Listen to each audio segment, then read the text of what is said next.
why is this a big deal? Why is today's show an amazingly wonderful show? Okay, so thanks for joining us on 6 Degrees of Future Film, and thank you for getting through this terrible, terrible opening with Sorry, us. guys. I am. Oh, there we go. We should just do our regular intro. Hello, everyone. Hello, and welcome to the 6 Degrees of Future Film podcast. I am Harry Potter, also known as Brienne, also known as Miss Movies. And I am Luna Lovegood, Mm-hmm. the strangest, most wonderful character Yeah. on Harry Potter. You know what? You world. are her, and I think you've said before that you want to be her. I do. I have a whole little not bit. It's not like a joke or anything, but I was watching. I love Harry Potter. You know, a big Potterhead. And growing up, whenever I was reading the books, Luna Lovegood was introduced, and I thought to myself, I am that character. I am that, kind of strange, otherworldly, awkward, but like totally cool, everyone secretly wants to be girl. Uh-huh. And I wanted to be that character in the movies. I was like, I can act. I'm not an actress. I don't have an agent. I don't live in the UK. I don't know how I would have been Luna Lovegood, but in my mind, I was like, I am Luna Lovegood.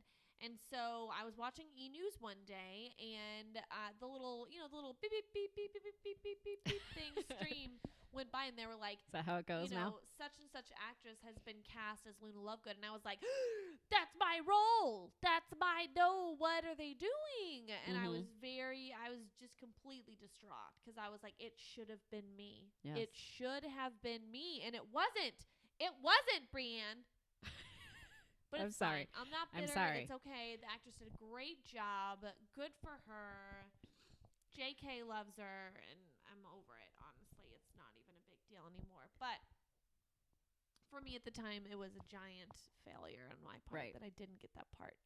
I feel like, okay, there's a lot of different things happening right now. We're using a Yes. different camera, Yes. which makes it, I don't know I can't handle I'm this. having a bad hair day. I don't like how I look. Why do we have on a tiara? Why do we have Okay, little yes. celebration things? What's So going on? we wanted to celebrate when we made it to 1,000 subscribers. That was like our Okay. first thing. Yes. But by the time I had sent you a message, we were up to 1,500. So, Yeah. hey, thanks, new subscribers. What's up, Sorry what's for up? this terrible first stream of your new subscription. My bad, guys. I'm trying to figure out like which way I need to just scoot closer to you is what needs to I happen. need to scoot So, a little yay. closer. Hooray for Show off 1,500. the Yay. And we're at like 1,700. Nice. Whoa, the noise worked there. It worked. How did that happen? It wasn't working before. Why does this noise work and then this little computer hatchamacallit didn't work whenever we needed to? That's dumb. That's dumb. Oh, I didn't mean to hit your thing. I'm sorry. So here's how the show works. Yes. This is 6 Degrees of Future Film. Hey, hi. Hey, hi, What we hi. do is we take one movie and we show how 6 other films link up to it. And our Yes. feature film today is Fantastic Beasts and Where to Find Them. That was Wasn't great. this? That was really good. That was pretty fantastic. This movie was super, super anticipated for me because as a huge Harry Potter fan, when the last one came out, I was like, oh, what am I going to do without these films, without a new, release, new information, something? Nah, it's J.K. Rowling. She's always got something rolling in her bank. Rolling. Yep. See, get it? I She's thought it was always Rowling. Rowling? I don't know how to pronounce it. But she always has something going on. Yeah. And like she says, this film is not a Harry Potter prequel or sequel. She has created an entire interconnected universe. This is an entire world that she has in her mind with, thousands of stories that she could go to and tell. And this just happens to be one of them. So it's related to Harry Potter in the sense that Harry Potter and all the kids at Hogwarts studied a book in school called Fantastic Beasts and Where to Find Them. And that book was written by Newt Scamander, which is the lead character of this film. So this is his story and how he came about he came about everything to write the book that they eventually read. So it's just a story as part of the universe. So it's not a prequel. That's how you got to relate it to Harry Potter and say Harry Potter in there somewhere because it's the brand franchise recognition. I get it. I get it. Maybe if you just use the score. But they didn't. had that score. Yeah, they did. they had like the opening, but it wasn't all. Was it all John Williams? I should have looked this up and I didn't.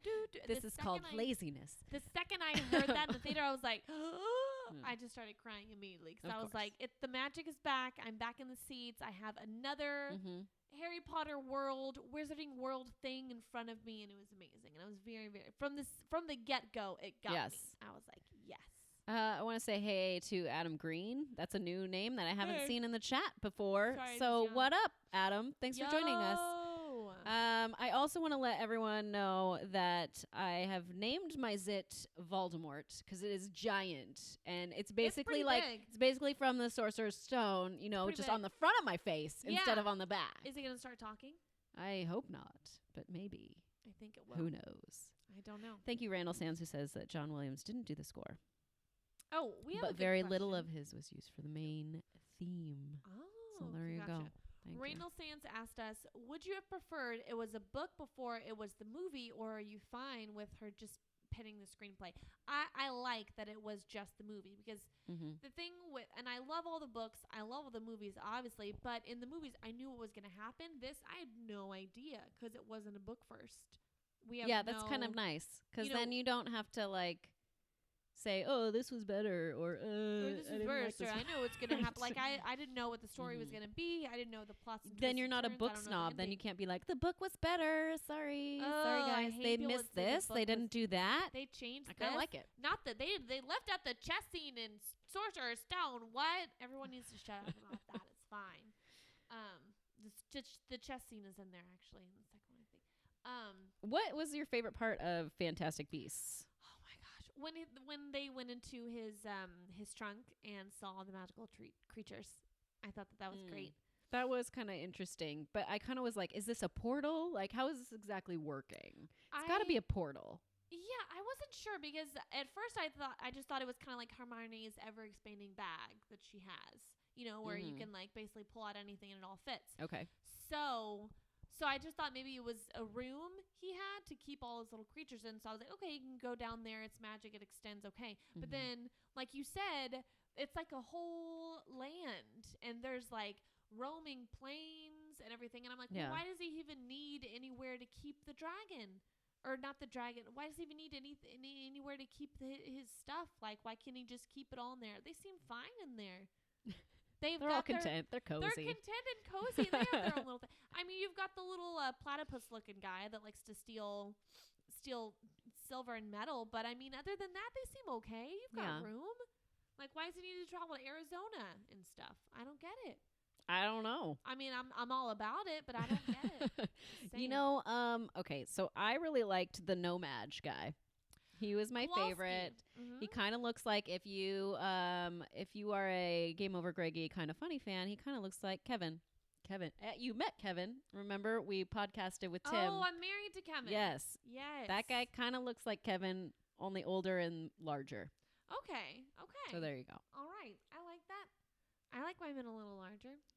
And I just liked that character in terms of like wonderment, like this is kind of how you would look at things and feel like, what is going on? What is happening? And then he has to go through the whole like, oh, you're not going to remember this. We're going to do Men in Black and we're just going to wipe your memory. Which I wonder if J.K. Rowling was like, oh, maybe I took that from Men in Black. Maybe. Because then they did the whole thing where you're like, well, you can't, you can't make a whole city forget. Obliviate a whole city, and then they're like, well, actually, you can. Remember in Men in Black when they had one on the Statue of Liberty? And it just goes, boom. So, same thing. Same thing. Samesies. I'm all about it. What did you think about the relationship between Queenie and Kowalski? I liked that a lot. I thought that was cute. Yeah. You're talking about the sister? Yeah. Yes, I liked that. I liked that she made him a strudel for some reason. Yeah. It was just hilarious. And I don't know. Okay, so Fantastic Beasts in general, I liked it. I want to see more, but I kind of miss the like kid factor. I don't, because we had all the kid movies. Well, because now you're an adult. Now I'm an adult, I guess. And you grew up with it. Yeah. But I'm interested to see if they will go to the United States School of Wizardry. I hope they do, because there's going to be 5 movies, you guys. That's a lot of movies. It's a lot, but now we have a whole entire wizarding world to explore. We barely have been introduced to the American wizarding world. I know, and I'm excited about that because I want to see it here. I want them to come to California. Do you think they could do different times too?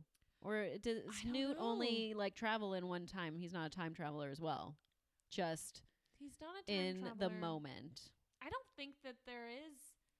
If he has a portal to like this area of I don't creatures, think it's a he should have a portal to other times. No, I disagree. I think the portal is, I mean, he is basically Doctor Who is what he should be with just animals. Yeah, sure. He's Dr. Dolittle, that's for sure. Yes. Loving and playing with animals all the time. I don't know. I mean, I like that it is more catered to adults now, because if you think about it, the world for young adults is so saturated now. There's so much that I want more adult fantasy stuff. Sure. Because, I mean, Lord of the Rings is done. They did The Hobbit. They did all that fun stuff. You could argue, Star Trek is more of a sci-fi. They have Star Wars and everything. So, and all that is for kind of that, it could be kid, it could be adult. So I like that this is a little more mature and darker. And you have Grindelwald is super dark. That whole storyline is very, very adult and very, very mature. So I like that, because Harry Potter's done. We were kids. That was great. And now there is much more to that world. So I like that that we're expanding beyond that. Yeah. Although I would be more interested also in like prequels of Harry Potter, like his parents and their story and things like that. I'm going to disagree on that. I just don't want to see it. Okay. We've heard enough about it, I feel like. I guess. In my opinion. So yeah, I don't know. That wouldn't really interest me. No, I just want to learn. I want to learn about everything in the world. Because you're more Harry Potter than I'm Harry Potter. Yes, for sure. Yes. So she has her Ravenclaw stuff on. I do. I have my official sweater. I have my official scarf. Because you can go and take the quiz. Oh yes. If you go to everyone on here who has taken the quiz on Pottermore, it's a very intense personality quiz. It's like 150 questions or something. It takes you several hours. But once you get through it, you are sorted into your house. And you cannot deviate from that. You cannot. You can't. You'd be like, no, I'm not a Hufflepuff. I've tried to get out of Hufflepuff so many times. No, you can't. You are a Hufflepuff. Once the sorting hat sorts you, you cannot go off that. It knows. It knows what you're meant to be. And you are a Hufflepuff. I am. I have my Hufflepuff dress on.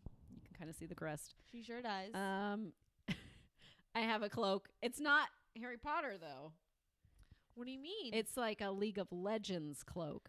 So there you go. No, I can put it on, but I have headphones and it doesn't work. You got to get the official cloak from Wizarding World of Harry Potter. For those in the chat, can you please let us know if you have done the Pottermore quiz and what house you are a part of? Jack Shipley says that he is stuck in Hufflepuff too. Oh no! But you know what? It doesn't matter because we're the best house. Newt is a Hufflepuff. There you go. See, we got great people. Yeah. The lead of Fantastic Beasts is a Hufflepuff. You'll see that he has his scarf towards the end of the movie. That's another little nod. I like that they had little nods, and they had one conversation about how Hogwarts is better than, how do you pronounce the American school? Ivory. Guys. Oh, shit. I don't know. I don't know, you guys. Ilveroy. I don't know. Sure. I got it wrong. Sure. Oh, and then Randall I wish it was just a little bit Gryffindor. easier to like figure out how to say. Yeah, that would have been Hogwarts nice. Is a little bit, yeah, Hogwarts is easy. You think Americans we're all about being lazy and easy. Now you brought with yourself the Marauders map. Is that right or no? No, actually, it's just a map for Universal. You can actually so I have my official one. This cost me $85. And it costs that much because it is expensive. A real magical wand that has, if you see the end, has like a little thingy, little camera thing in there. Not a camera, but motion detector thing.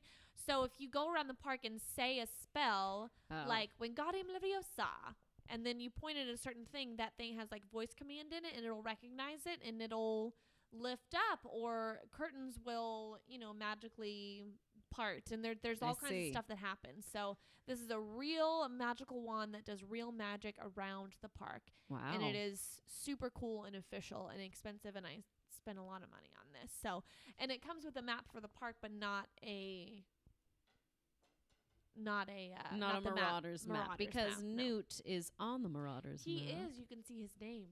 I need to go back through and watch all of the movies. I was looking for them because we used to have them. My husband worked for Warner Brothers, so we had all of them. And then I asked him, like, where did our DVDs go? And he said, oh, we donated them to a kid to like cancer research. Oh, okay. Because a kid in our neighborhood passed away. So I can't fault you for that. That's how that worked. And then I was like, oh, yeah. All right, well, I kind of want to watch them again. Can we, like, maybe buy them again? Maybe. So, maybe. Well, Order of the Phoenix is on HBO Go, so I rewatched that yesterday. Let's go through our links. So we're linking Fantastic Beasts to Harry Potter movies. I mean, that's no big surprise. We're going to do 2 Harry Potter films. I'm going to start with Prisoner of Azkaban because that's my favorite. Okay. I feel like I did a little research just on Twitter with the people that, follow me on Twitter. And I asked them their favorite. And turns out their favorite is also Prisoner of Azkaban. It's everyone's favorite. I know. Why is that? Why do you think that is? So good. That's it. And scene. That's it. And scene. It's good. No, I mean, okay, you look at, and we're also going to talk about some of the other Harry Potter films today, but Sorcerer's Stone is a great introduction, and it's very... and that's your film that you're talking about, Sorcerer's Stone. That's my film that I'm So we'll just talk about them Stone. in tandem because... Okay. Well, it might be easy. Well, we'll figure it out. The reason I think that Prisoner of Azkaban is one of the best ones is because it introduced you. That was the first time where it went like super dark. Because Chamber of Secrets is very childlike. I mean, they turn into cats, and there's a ghost, and it's very kind of like little kid, like almost like the haunted house ride. I guess just because there's ghosts. But and there's nothing wrong with that. It's what you were supposed to have. They're 11 years old. They are children. But then in Prisoner of Azkaban, I mean, you've got people escaping out of prison, and, he was supposed to be like a mass murderer, and, you've got, he has like, this is when we went from a child movie to a young adult movie. Yes, to a young adult movie. And he has like basically, he's gone pretty much Sirius Black has gone pretty much insane from being in Azkaban this whole time, under... spoiler alert, he was framed. So I mean, it went to that dark place, and I think it was that first introduction. And Alfonso Cuarón, Oscar winner, incredible director, directed this film, and I don't know, I love the whole time travel aspect. And he hadn't read any of the books. That was my favorite part about him. So people are like, he wasn't afraid to go off the books. I was like, that's because he didn't read them. Yeah, he has no idea what's going on. He doesn't know what's happening. Maybe it's better that way. Maybe. And I heard that Chris Columbus was supposed to do the entire series. He was supposed to direct the entire series, and was like, you know what? I have kids, and I don't want to miss out on their childhood because I took my entire life to direct these movies. Although I would have loved to do it, I just don't think it's the right time of my life to do it. And I thought that's kind of a nice, respectful thing to your family. And I'm sure he still does some stuff now. So for sure, he's still kicking it. Chris Columbus directed. Hold on, Home Alone. Home Alone. He wrote The Goonies, right? I'm pretty sure. Hold on. You got your Chris Columbus. Thing. Directed Home Alone and Mrs. Doubtfire and Chamber of Secrets, and he wrote The Goonies. So he knows kids' movies very well. He knows how to portray children on film in a very charming light. So there you go. But back to Prisoner of Azkaban. Back to it. Okay. Yeah. Super dark storyline. The defense against the dark arts teacher is there, Professor Lupin. I mean, crazy shit's going on in this film. All right, let's go ahead and read the synopsis. Kind of remind everyone, because sometimes the Harry Potter movies run together. Yeah. It's Harry's 3rd year at Hogwarts. Not only does he have a new defense against the dark arts teacher, Lupin, as always, but there's also trouble brewing. Convicted murderer Sirius Black has escaped the wizard's prison and is coming after Harry. See, that's dark. Like, listen to just the synopsis is crazy. Mm-hmm. You got a murderer coming after him. That's insane. That's super insane. I love it. And it was nominated for 2 Academy Awards, Best Score for John Williams and Best Visual Effects. Mm-hmm. The budget was $130 million, and the box office grossed $796.7 million. Sweet. That was quite a bit of money. J.K. Rowling based The Dementors on her battle with depression. So I thought that's kind of interesting. Yeah, because depression can sometimes suck the life out of you. Yes. Just like which a makes Dementor's kiss. sense. For sure. You know what trivia I know we could go on and on about the plot. I mean, and all the great, fantastic scenes and the whole. But it's the fun trivia that we like it's to the fun focus trivia that on. we love to focus on. Are you going to talk about the essays? Yes. Okay, so that one's my funnest. Okay, so Alfonso Cuarón wanted the main actors to write an essay about their characters. And basically, Emma Watson wrote like a 12-page, dissertation. Just like Hermione. Daniel Radcliffe wrote like a page about Harry, maybe a 5-paragraph essay. Mm-hmm. And Rupert Grint did not do it at all. He just forgot. He didn't do it. I don't know if he forgot. He may have just been like, fuck that. That. That's awesome. That, those are all, part basically of their character in real life. So I love that. That was super, super cool. A clause in Alfonso Cuarón's contract forbade the director from cursing in front of the kids on set. I thought that was funny. Okay, so you have the swear jar? Yeah, you got the swear jar. The little kids on set, you guys, you got to protect the innocent ones, and you can't curse. And also, I feel like Alfonso Cuarón is not known for cursing, but if you see little interviews with him, or if you see him in award acceptance speeches and stuff, you can tell he'd probably be cursing up a storm on set. Not in a mean way, but he's very goofy. I think that's just any director on set. They're probably pretty stressed out. Probably. I would be too. I can barely handle my life. My life is not hard, and I can't handle it right now. I don't have kids. I don't have anything going on, and I'm like, I have to wake up before noon. That's hard, you guys. No. Here's something that I liked. Let me go through this real quick. Alfonso Cuarón had the idea that when the Dementors approached the Hogwarts Express, the rain would turn to ice.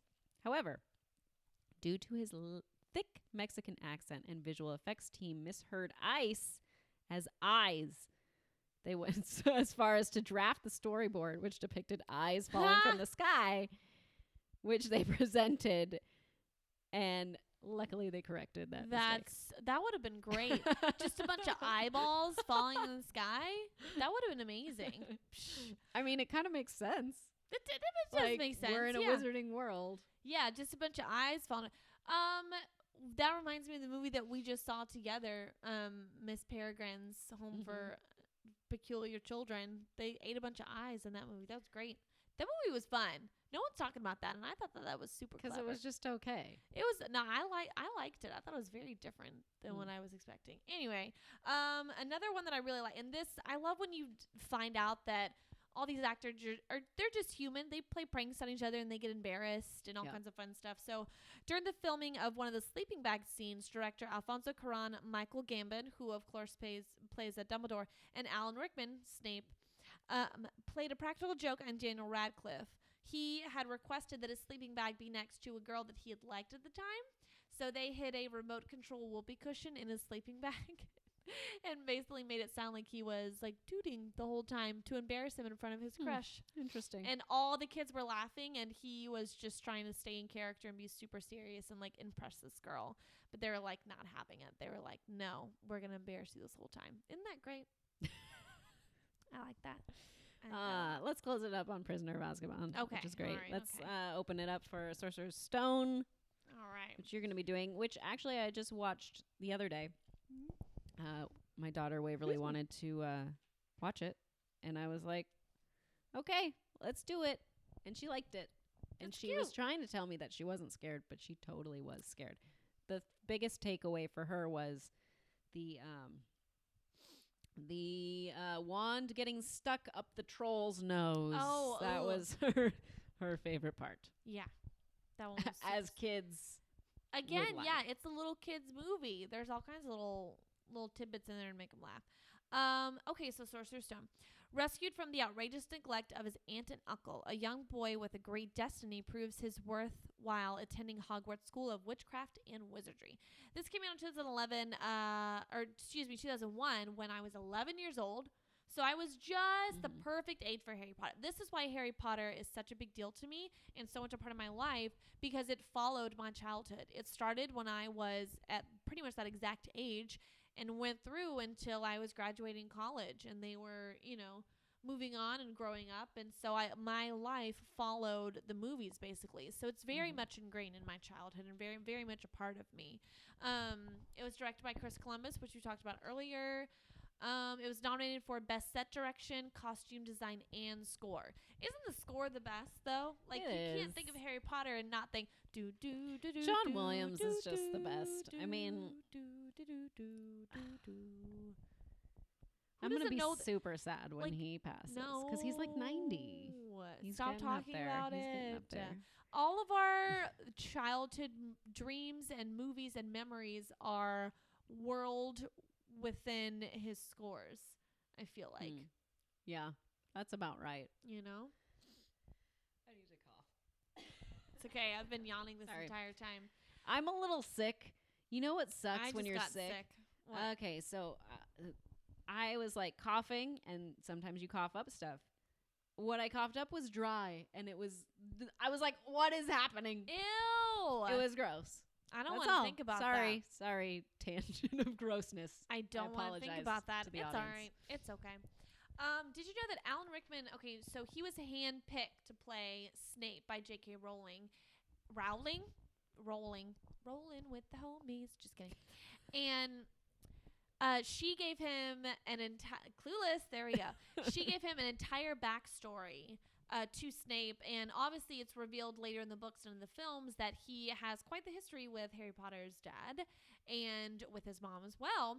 And J.K. Rowling told all of this to Alan Rickman, and so he knew his motivations and why Snape hates Harry Potter so much and why he acts that way. No one else did. It was just him that knew what was going to happen. So I think that's pretty special. Yeah, and it adds a lot to his character. So, and it's Alan Rickman. I mean, when does he do a bad job? Never.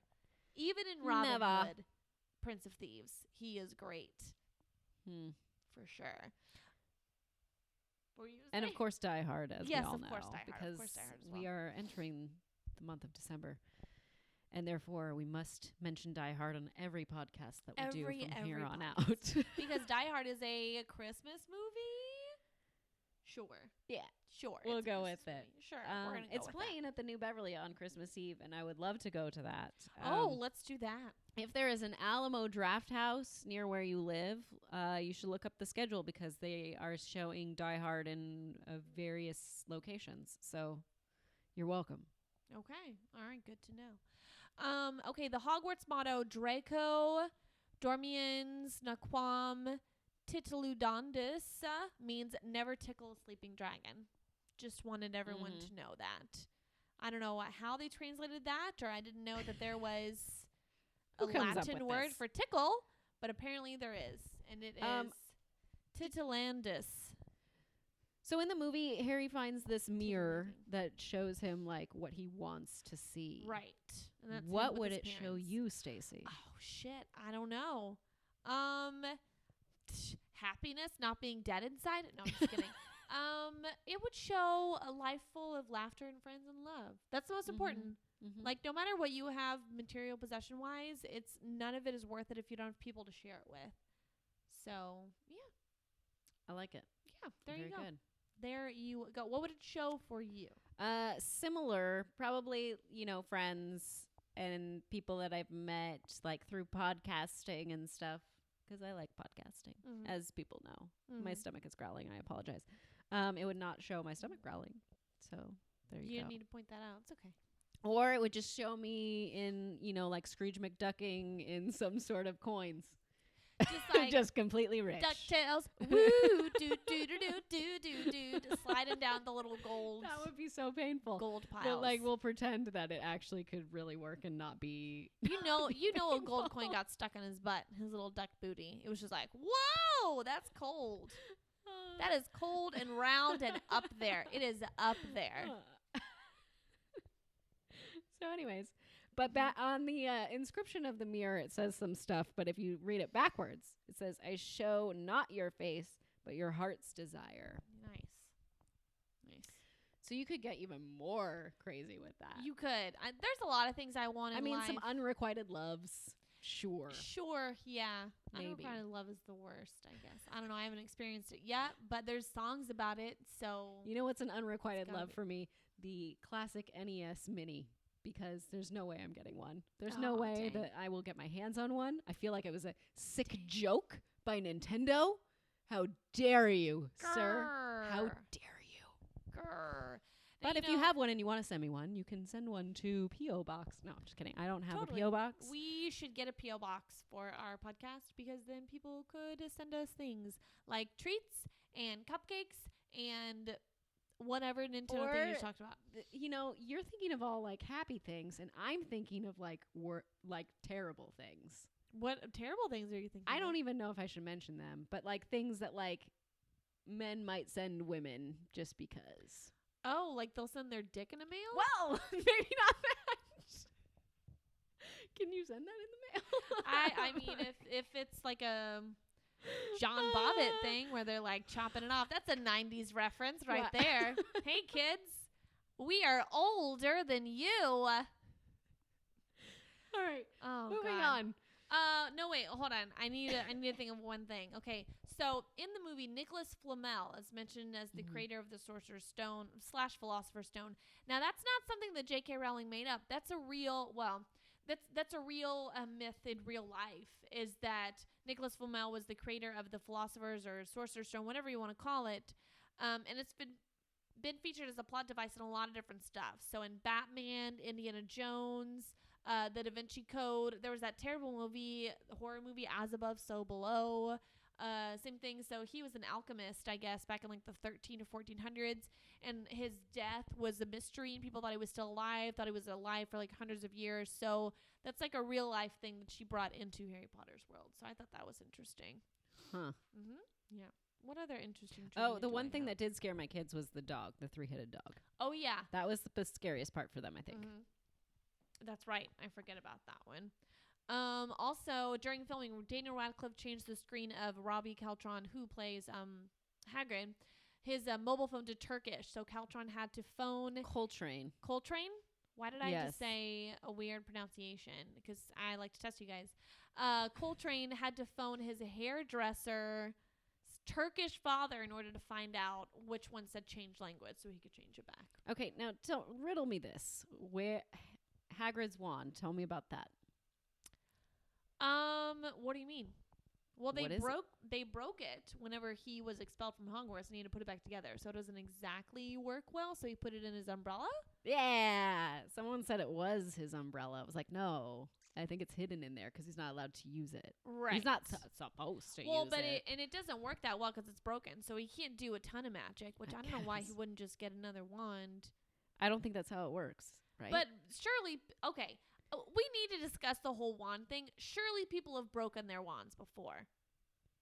I mean, I know the wand chooses the wizard and everything, but surely, don't call me Shirley, but surely, like, there have been accidents, you know, and you have to get another one or get it repaired or something. Because your wand is like your phone. It's with you all the time. People drop their phones, they get a cracked screen. So I'm sure that in the wizarding world, you know, your wand being fucked up is the equivalent to a cracked screen. It's probably really inconvenient. You have to get another one or wait until they release a new version. You got to get an upgrade. Like, there's got to be the same kind of system going on. There's some debate as to whether or not Hagrid's wand was broken. I feel like I think they broke it into pieces, Jack Shipley. I think they did whenever he was expelled. I don't remember. I'm just saying. All right. I don't know. Someone can correct me on that, but I feel like that happened. We are now at the part of our podcast where we break off. So what happened is we talked about Fantastic Beasts and Where to Find Them. Okay. From there, we went to Harry Potter films and went with Prisoner of Azkaban. Thank you. And The Sorcerer's Stone. Mm-hmm. And now we're going to branch off. I'm going to branch off of Prisoner of Azkaban. Okay. And guess what? What are you doing? I'm going with Gary Oldman. Nice.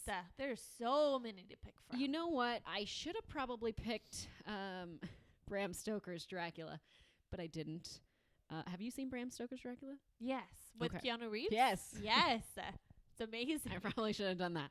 But instead, it's a long-ass movie. I started with The Book of Eli, which came out January 5th, 2010. Okay. This is a post-apocalyptic tale in which a lone man fights his way across America in order to protect a sacred book that holds the secrets to saving humankind.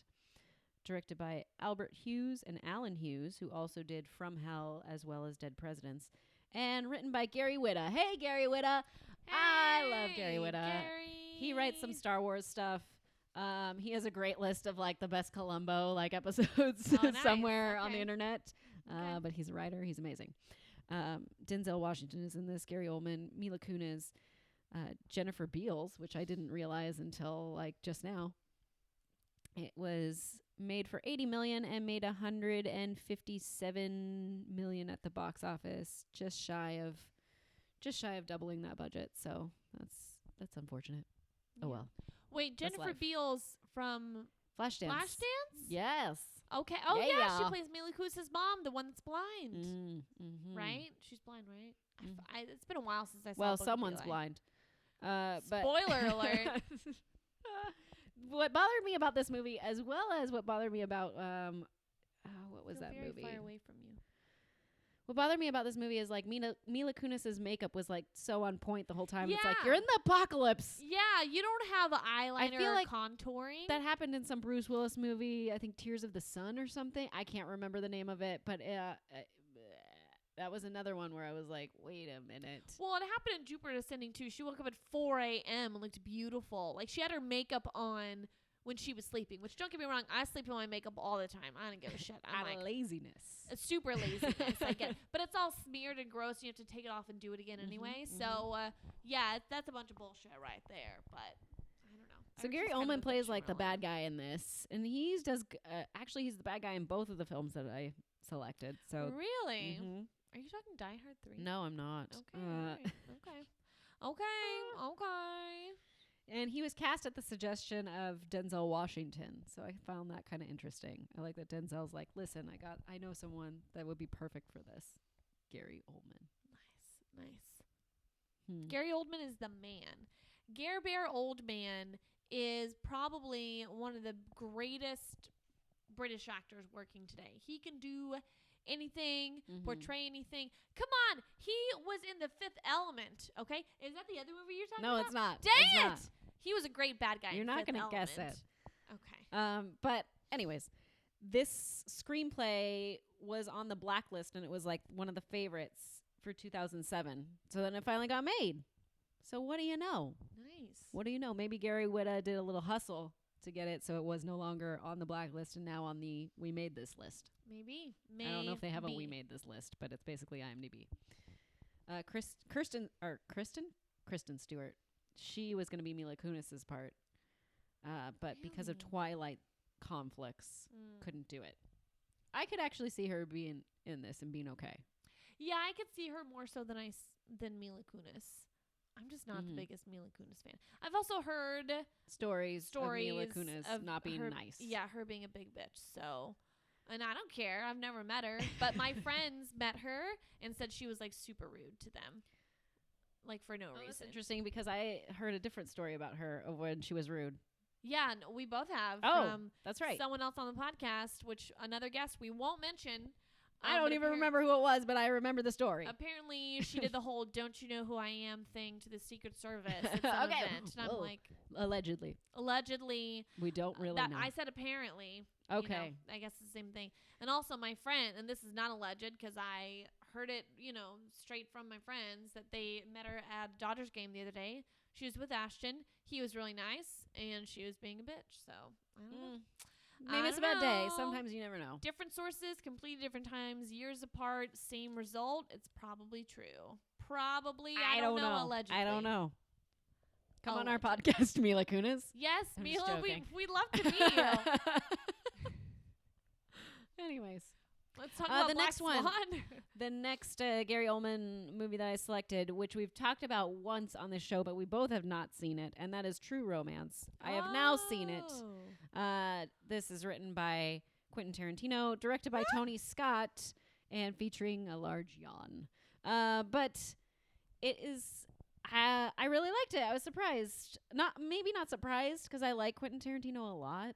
I feel like I wish I could, like, have, like, I don't know, some sort of relationship with him where he, like, tells me all of his thoughts and where his process comes from, and, like...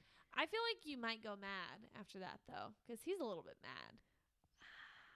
Yeah.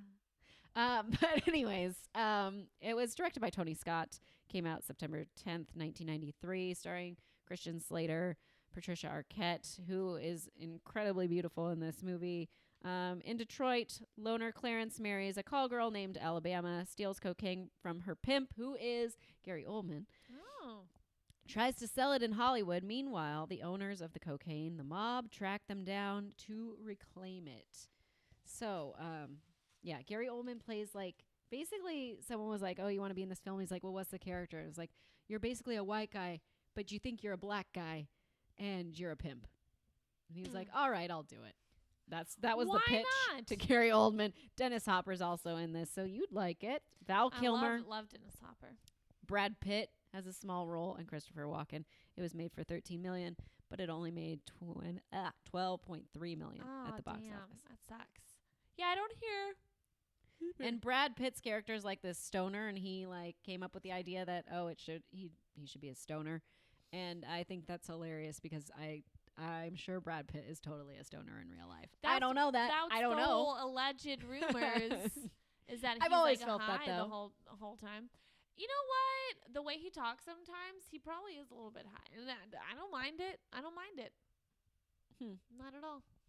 There is a scene where someone gets shot in the head, like at close range, and the actor was really concerned. Like, I don't know if I really want to do this. I know this is like a stunt gun and all that, and I'm just worried about it. So the director, Tony Scott, was like, well, why don't I do it first to show you that it's going to be okay, and it'll be okay. And so he did it and, like, had this huge, like, welt on his head or whatever because, like, it really wasn't okay. Damn, so then they had to rework it. Oh, damn. But it definitely had some blood pouring off of him from the inflicted wounds. Dang. I gotta watch this movie. I've heard about it, and I feel like it's one of those Tarantino movies that everyone talks about, but, like, not a lot of people have watched. So it's you on my can list. borrow mine because it's not streaming. That's the hard part. Like, we first talked about this when Nick Scarpino was on the show, and he put that on his one of his branch offs. And so then I looked it up, and it was like not streaming anywhere. I was like, great, I'm gonna have to buy this. But I ended up buying like the director's cut or something on Amazon. Okay. So it was worth the purchase too. I will say that. You may borrow my All right. Okay. I'll borrow your DVD. Is it a DVD, Blu-ray? It's a DVD. Okay. I don't think it's a Blu-ray. What kind of peasant shit is this? I don't DVD. know. Just kidding. I think I own a Blu-ray player. I think someone gave it to me. Who knows? Although this movie is not directed by Quentin Tarantino, it is still considered part of the Tarantino universe. This is why I want to know Quentin Tarantino on, like, a personal level. Like, I want to be his friend, so I can know all about, like, this sort of stuff.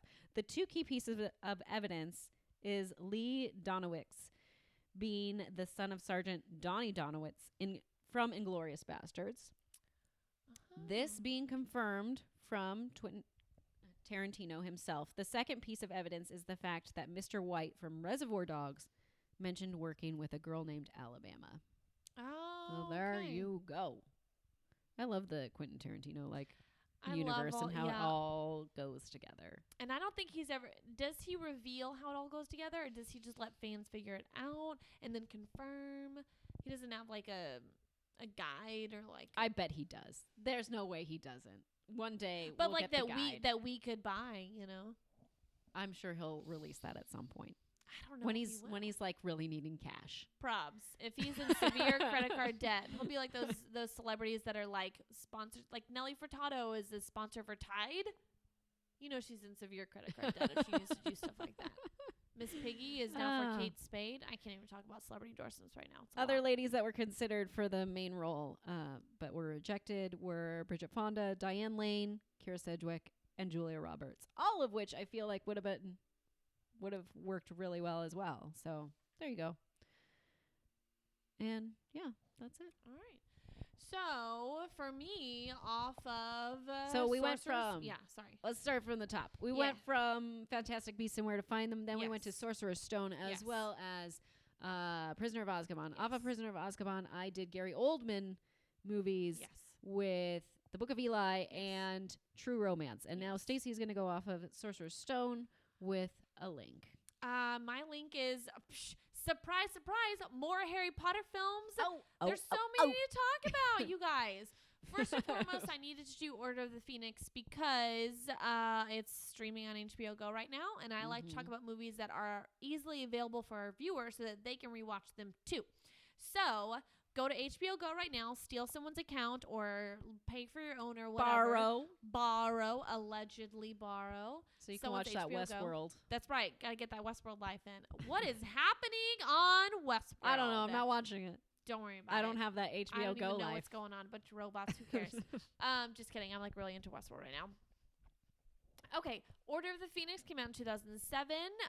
With their warning about Lord Voldemort's return scoffed at, Harry and Dumbledore are targeted by the wizard authorities as an authoritarian bureaucrat slowly seizes power at Hogwarts. Guys, this is the introduction to Dolores Umbridge, who Stephen King has said is one of the best villains in a movie ever. Top 10 best Doloreses. That's right. On camera. Absolutely. Another Dolores is in Westworld. Bringing it back to the beginning of the conversation. 6 degrees. Dolores Claiborne. Dolores. I don't know. Dolores from Seinfeld, where he can't remember her name, and she says, "Oh, it rhymes with a female like anatomy." Oh. Yes. Seinfeld. Shout out. Good job, there Seinfeld. we go. What's up? Ba-dum-bum-bum. Okay, so directed by David Yates, who I did not look up what else he directed. I totally forgot. Same cast like as all always. of the rest of the Harry Potters. He took over after Cuarón, right? Yes. And then did the rest. Well, and didn't he do Fantastic Beasts? Hold Are you on. joking me right now? Yeah. Sorry. I Get out of here. Because on Fantastic Beats I have that. Yeah. Okay. Fantastic Beats. I just said Beats. the Tough magical beats. fruits. David So Yates, maybe he started with Order of the Phoenix. I think he did. He started with Order of the Phoenix, then did Half-Blood Prince, Deathly Hallows Part 1 and 2, and now Fantastic Beasts. So he's a big Harry Potter guy, this guy. Been directing a lot of them, basically. Let's see. There's a bunch of fun little trivia for this one. Alan Rickman banned Matthew Lewis and Rupert Grint from being within 5 meters of his new BMW because they'd spilled a milkshake in his car because they're super irresponsible. I love picturing all these like seasoned, mature, wonderful British actors, trained thespians who've done Hamlet and Chaucer and everything, and then they're having to be around all these like dumb little kids, just like, oh, these kids just fucking spilling milkshakes in my car the whole time. And you can just, I love picturing this just like, you know, pomp and circumstance surrounded by just like Fritos. Like children's Fritos, you know, I love it. I don't know why. No, I you like the picked Cheetos. Fritos. You like the hot Cheetos. I do love limon flamin' hot Cheetos. That's what's coming to the P.O. box. That's what's coming to that P.O. box. Cupcakes and flamin' hot limon Cheetos. That's the lime ones, you guys. J.K. Rowling provided over 70 names for the Black family tree tapestry, complete with details of relations between each other and each member who were to be scorched and were scorched off and so on and so on. So she really does know. I mean, she created this world entirely in her mind, and it is so elaborate and extended and detailed. She didn't need to do that. She didn't need to create a whole family tree. Here's what I'm thinking.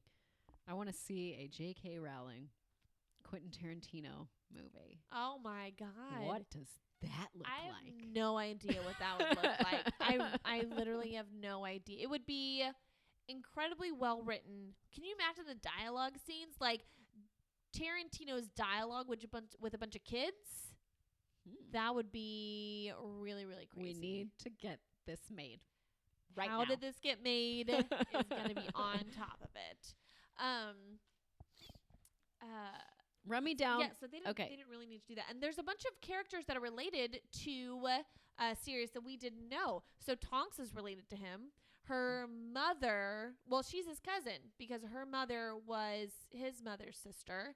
And he's also related to Bellatrix Lestrange. They're cousins. And Bellatrix Lestrange is, of course, Draco Malfoy's aunt because Draco Malfoy's mom is Bellatrix Lestrange's sister. And I think Tonks' mom is one of the sisters or something like that. They're all related in some way. Okay. Yeah. So there's a big family tree going on. Here's a question. Yeah. Where's Order of the Phoenix in the order of the movies? Is it right after it's not after Prisoner. What's after Prisoner of Azkaban? So it goes Sorcerer's Stone, Chamber of Secrets, Prisoner of Azkaban, Goblet of Fire, Okay. Order of the Phoenix, Half-Blood Prince, and Deathly Hallows. Got Boom. I was confused thinking it was before Goblet. No, Goblet's number 4. And Goblet is also a movie that you're going to be talking about. Goblet is my next movie I'm talking about. Okay, so Goblet of Fire came out. This was 2005. So this is the fourth one. The one where they all have long hair and they're all super horny, you know. Yes. Actually, you know the what? awkward years. The awkward Order year. of the Phoenix is when they're all super. Well, there's a lot of horniness going on, but in Order of the Phoenix is when you see Harry Potter kiss a girl for the first time. Oh. Wow, he gets his cho-chang. Getting that booty. Love it.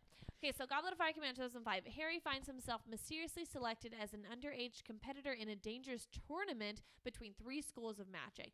Now, from 1, 2, 3, and 4, Goblet of Fire is probably the most action-packed and the most visual effects heavy because they have so many of the Triwizard Tournament obstacles to go through. They do the underwater scene, which that was the biggest underwater scene setup ever done in a movie so far because they had to have like thousands and thousands of gallons in this underwater tank. Bigger than Titanic even. Bigger than that whole scene, too. It's pretty crazy. And you have all the kids from the other schools. I really liked that. I liked introducing that, yeah, the Wizarding World is not just in England. It expands the entire planet, and there are schools all over. And you have the little French school with the little flurry, their little fairies, like nymphs. And you've got the Bulgarian school. I like their entrance. Yeah, I like everyone's entrance, just reflective of who they are and what they represent. Now wait, this is the one with Robert Pattinson. This is the one with Robert Pattinson. Yes, he plays And someone Cedric dies. Diggory. He dies. I was gonna say, someone dies. Someone and dies. it is him. Well, this is the one where Voldemort comes back. Like he is back, and him and Harry battle in the maze. The end, and then Cedric Diggory dies. When you said Voldemort is back, the first thing that came to my mind was Voldemort's back. All right. Like Backstreet's back. All right. Dun, dun, dun. Can you just picture them like dancing with his no-nose? Hold on, wait, my nail with no nose, just like oh god. Yeah, so this movie got super dark. There was death in it. Cedric Diggory is straight up just like pale as a ghost, dead eyes, super, super sad when he dies. But there's the movie itself has so many fun little like magical, funny moments in it. Like this is, I feel like the most magic-filled moment of all the movies. Because you've got magical creatures, you've got them doing all kinds of magical spells to get through everything. You've got the other schools coming in. This is the most magical of all the films. The other ones deal a lot with emotions. This one was like, let's show off everything about this magical world. Let's bring in other schools. They're all going to have to use their magic for different obstacles and competitions. And there's dragons and there's underwater mermaids. And like, it's the most magical of them all, I think. For sure. Got Mad-Eye Moody. Mad-Eye Moody. Thank you. Thank you for that. And hold on just a second. Okay, so Mad-Eye is played by is it Brandon Gleeson? And Brandon Gleeson is the father of Domhnall Gleeson, who of course is About I Time. think it's Brendan Gleeson. Brendan? I don't know. I forgot I forgot the actual name. Excuse me. But yeah, that's Donald Gleason's father. You guys, it's About Time. It's what's his character in The Force Awakens name? You're asking me questions Shit, I that I'm forgot. not prepared to answer. I totally forgot. Excuse me, guys. But that's his dad. And also, Donald Gleason plays one of the Weasley brothers, the oldest one that deals with dragons. I totally forgot what his name was too, but he's in there briefly. He marries Fleury later, one of the competitors. Yeah, the female one. Yeah, super fun. Love it. You remember this so much better than I haven't do. seen it in years. So I need much to better. I'm gonna have a marathon. General Hux. Thank you, Randall Sands. You're always there for us, Randall Sands, as well as Jack you. Shipley and Jonathan Thank you. Peck and whoever else is in the chat. Always with we that love you guys. Fact checking. You're our Fake favorites. facts. Actually, you're all our favorites, but you guys are our favorites because you're in the chat right now. Yeah, for sure. I Number can't believe one. we figured. Good on. Okay, everyone, give a electronic round of applause to Brienne Electronic. for a digital, maybe round of applause for Brienne for figuring this out today. I Yes. still don't know what happened or how we're doing this live. It's because Google Hangouts is down. We Yeah. couldn't figure it out. No. I somehow figured it out Mhm. to do it a different way, and now I am going to take over the world. That's kind of the next step, Sounds great to basically. me. Basically. Can I come? Sure. Can I be your number 2? So here's what we've done. All right. Was there any last little bits? Adam Green, I did not forget about you. Thank you for being in the chat. Thank you for being here. We appreciate your subscription, and we love you. I just wanted Even to though you're point new. out that the director of Goblet of Fire, Mike Newell, also directed Prince of Persia: Sands of Time.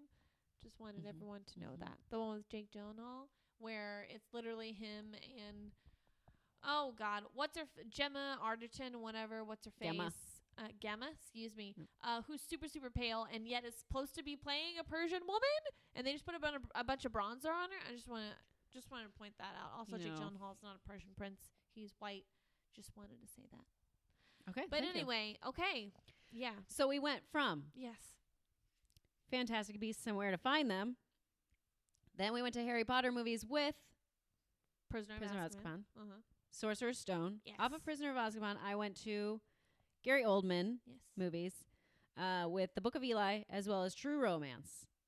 Off of Sorcerer's Stone, you went to other Harry Potter movies because there's a lot with Order of the Phoenix and The Goblet of Fire. Yes. Now, technically, we probably should have talked about Goblet of Fire first, and then I wouldn't have been confused. Sure. But you know what? I talked about how I talked about it. It is what it is. It is what happened it when it is. happened. So there you go. Oh, look, you get applause. Oh, thank you. You Thank you got for the the- claps. You got the digital little emoji claps. There you go. Thank you for giving me the clap. I mean, Good job on yuck, you. yuck. All right, Good anyways. jokes. Love it. So here we go. At the end of our show, we always do movie link tweets. I tweet out off of our first link and see what people say back on Twitter. So I said, what is your favorite Harry Potter film? Now, this time I did it different. I just basically tweeted that out and then made a tally of what people said. So I'm not reading off names today. So the Philosopher's / Sorcerer's Stone got 3 votes. The Chamber of Secrets got 1. Prisoner of Azkaban got 8. Goblet of Fire got 5. The Order of the Phoenix got 2. The Half-Blood Prince got 4. Deathly Hallows Part 1 got 1. And Deathly Hallows Part 2 got 1 as well. All right. We also like to link it to Kevin Bacon. Always. Kevin Bacon was in Balto. What the fuck is Balto? It's an animated film about a little dog. Never heard of it in my life. He thinks he's like a super dog because on thought that was TV called he plays a Bolt. super dog.